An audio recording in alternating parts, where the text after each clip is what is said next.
વડોદરામાં પણ ભારત અને ન્યૂઝીલેન્ડ વચ્ચે સેમીફાઇનલની મેચમાં ભારતની જીતને લઈને ઉત્સાહનો માહોલ જોવા મળી રહ્યો છે।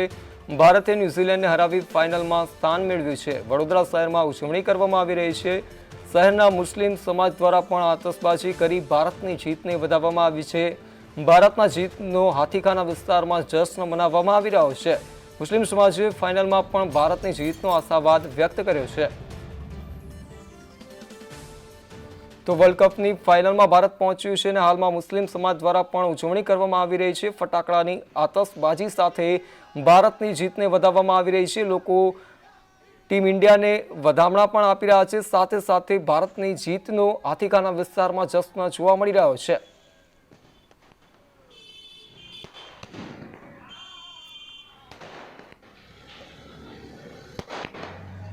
तो वडोदरा शहर में भारतनी जीतनो जश्न जोवा मळी रह्यो छे। साथे साथे अनेक विस्तारों फटाकड़ा फोड़ी भारतनी जीतने मनाववामां आवी रही छे। लोको तिरंगा साथे रस्ता पर आवी फटाकड़ा फोड़ीने उजवणी करी रह्या छे। कारण के अने जे प्रकारे आ मैच जोवा मळी एक खराखरीनो खेल जोवा मळ्यो। लोको छेक सुधी आ मैचने जोता रह्या कारण के जे प्रकारे जे मैच जे जामी हती तेने जोवा माटे लोकोमां एक अनेरो उत्साह पण जोवा मळ्यो हतो। साथे साथे जे प्रकारे बेटिंग जोवा मळ्युं भारतनुं तेने लईने लोकोमां अनेरो उत्साह जोवा मळी रह्यो छे।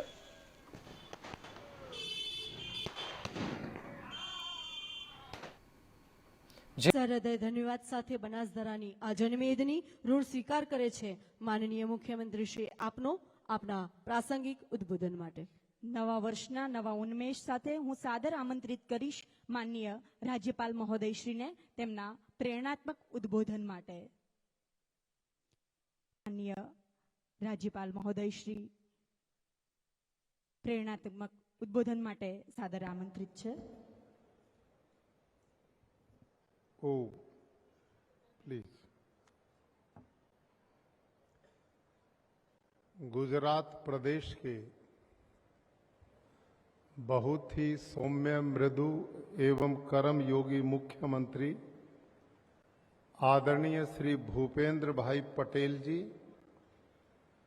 माननीय श्री बलवंत सिंह राजपूत जी, प्रभारी एवं उद्योग तथा श्रम रोजगार मंत्री आदरणीय डॉक्टर कुबेर भाई डिंडोर जी, आदि जाति विकास एवं प्राथमिक और माध्यमिक शिक्षा मंत्री माननीय श्री बच्चू भाई खाबड़ जी, पंचायत एवं कृषि राज्य मंत्री आदरणीय श्री परबत भाई पटेल जी, सांसद बनासकांठा माननीय श्री बाबू भाई देसाई जी, सांसद राज्यसभा माननीय श्री अनिकेत भाई ठाकर जी, विधायक पालनपुर माननीय श्री केशा भाई चौहान जी, विधायक दियोदर माननीय श्री मावजी भाई देसाई जी, विधायक धानेरा आदरणीय श्री किरीट सिंह बाघेला जी,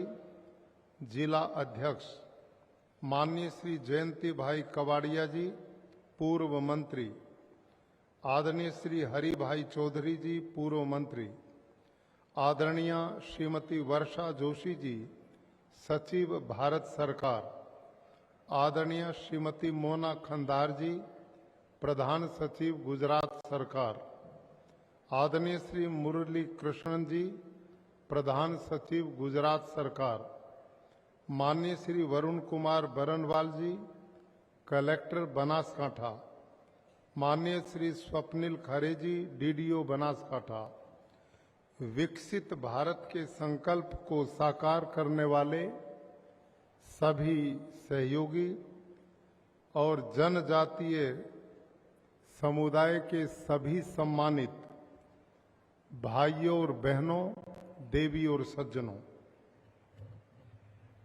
आज हम सब के लिए सौभाग्य की बात है कि भारत के एक महान भगवान बिरसा मुंडा, जिनका जन्म उलीहातू झारखंड में हुआ था 15 नवंबर 1875 में, उस महामानव ने अपने काल में जनजाति लोगों में बहुत बड़ी सामाजिक चेतना, राष्ट्रीय चेतना और आध्यात्मिक चेतना का संचार किया था। इसी कारण जनजाति समुदाय में उनको भगवान के रूप में सम्मान के भाव से देखा जाता है। ऐसा महामानव कि जिसको आजादी के बाद हम भूल गए थे, लेकिन भारत के यशस्वी प्रधानमंत्री श्रीमान नरेंद्र मोदी जी ने उन द्वारा किए गए कार्यों का सम्मान करते हुए आदि जाति के भाई और बंधुओं में गौरव की स्थापना के लिए ऐसे महापुरुष को भगवान बिरसा मुंडा के रूप में प्रस्तुत करने का काम किया कि जिससे जनजाति के लोगों में स्वाभिमान का भाव पैदा हो, अपने बड़ों के प्रति उनमें बहुत आदर का भाव पैदा हो। और आज उसी उलिहातू गांव में भारत के यशस्वी प्रधानमंत्री पहली बार नहीं, वो अनेक बार वहां जा चुके हैं। आज विकसित भारत संकल्प यात्रा का अभियान भगवान बिरसा मुंडा की पावन जन्मभूमि से प्रधानमंत्री जी करने वाले हैं। पिछले 2-3 साल तक भारत की आजादी का अमृत महोत्सव मनाने का बहुत बड़ा अभियान पूरे देश में चलाया गया। बाल, वृद्ध, युवा सभी लोगों में राष्ट्र के प्रति एक नई चेतना पैदा हुई, राष्ट्र भक्ति का भाव पैदा हुआ। हमने अपने इतिहास पुरुषों को जानने का सौभाग्य मिला। इस देश की आजादी के लिए बलिदान होने वाले वीरों को भी जानने का मौका मिला। और लंबे काल तक चला अमृत महोत्सव, जिसका पिछले दिनों समापन हुआ, लेकिन माननीय प्रधानमंत्री जी ने उस कार्यक्रम की समाप्ति के साथ भारत के लोगों को एक नए संकल्प की दिशा में आगे बढ़ा दिया, और वो है विकसित भारत का संकल्प। आज से कार्यक्रम पूरे देश में शुरू होने वाले हैं। हमारे लोग पूरे भारतवर्ष के गांव-गांव के अंदर जाएंगे और प्रधानमंत्री जी के नेतृत्व में गरीब कल्याण की कितनी योजनाएं बनाई गई हैं। वंचित, शोषित, पीड़ित आदिवासी भाई बंधु वो हम सब के परिवार का हिस्सा है। जैसे एक मानव शरीर में प्रत्येक अंग स्वस्थ होता है तो शरीर ठीक ठाक काम करता है। शरीर का एक भी अंग ठीक काम नहीं करता तो शरीर को स्वस्थ नहीं माना जाता।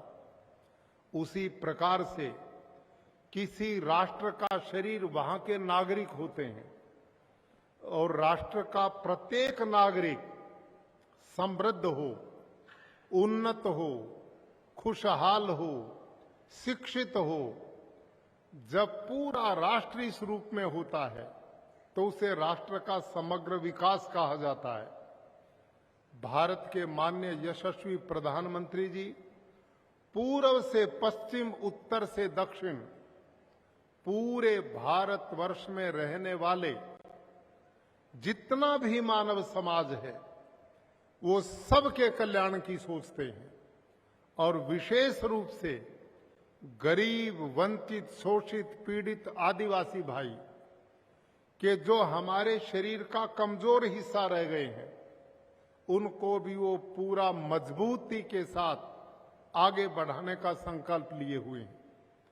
और आदिवासी भाई और बहनों को जानना चाहिए, पहली बार माननीय प्रधानमंत्री जी के इस संकल्प ने एक आदि जाति की महिला द्रौपदी मुर्मू को भारत के सर्वोच्च पद पर, राष्ट्रपति पद पर पहुंचा करके आदि जाति के जिस गौरव को बढ़ाया है, उनके आत्म सम्मान की रक्षा की है और उनको आगे बढ़ने के रास्ते दिए हैं, ये प्रधानमंत्री जी का एक कमिटमेंट गरीब आदिवासी लोगों के लिए बहुत बड़ा प्रमाण है। भाई और बहनों, जिस व्यक्ति ने स्वयं गरीबी में जिया हो, वो गरीबों के दुख और दर्द को जानता है। जो पैदा ही चांदी के चम्मच लेकर के हुआ हो, जिसने जिंदगी में कभी किसी प्रकार का कष्ट ही न देखा हो, ऐसा आदमी गरीबों के दुख को नहीं समझ सकता। प्रधानमंत्री नरेंद्र मोदी जी ने इस गुजरात की धरती में जन्म लेकर जिन अभावों को देखा, जिस गरीबी को देखा, जिस प्रकार का जीवन में हर मोर्चे पर संघर्ष करके आगे बढ़े, वो मैं समझता हूं हर शोषित वंचित गरीब व्यक्ति के लिए उनके जीवन से दूसरी प्रेरणा आगे बढ़ने की नहीं हो सकती। हम सब ने उनको अच्छी तरह देखा है। उनका अपने लिए कुछ भी नहीं है। वो उठते बैठते सोते जागते हर वक्त केवल इस देश के गरीब वंचित शोषित पीड़ित आदिवासी भाई के कल्याण की सोचते हैं, राष्ट्र के उत्थान की सोचते हैं। आज मेरे से पहले अभी आदरणीय मुख्यमंत्री जी ने, आदरणीय प्रधानमंत्री जी ने सैकड़ों अलग अलग योजनाएं चलाई। ग्राम के गरीब वंचित शोषित पीड़ित की अलग योजना है, राष्ट्र के विकास की अलग योजनाएं हैं, विश्व पटल पर भारत को स्थापित करने की योजनाएं अलग हैं। कोई हिस्सा ऐसा नहीं छोड़ा कि जिसमें भारत की गरिमा और गौरव को बढ़ाने की बात न हो। मेरे आदरणीय भाइयों और बहनों, आप गांव में रहते हैं, आप जंगल के बीच में प्रकृति की गोद में रहते हैं। मैं बीच में आपको नमन भी करता हूं। अभी माननीय मुख्यमंत्री जी और मैं बैठे बात कर रहे थे और आप इतनी बड़ी संख्या में, इतने भाई और बहन इस हॉल में बैठे हैं, ऐसे बैठे जैसे क्लास में विद्यार्थी बैठता है। आप हिलते भी नहीं, कोई गति भी नहीं।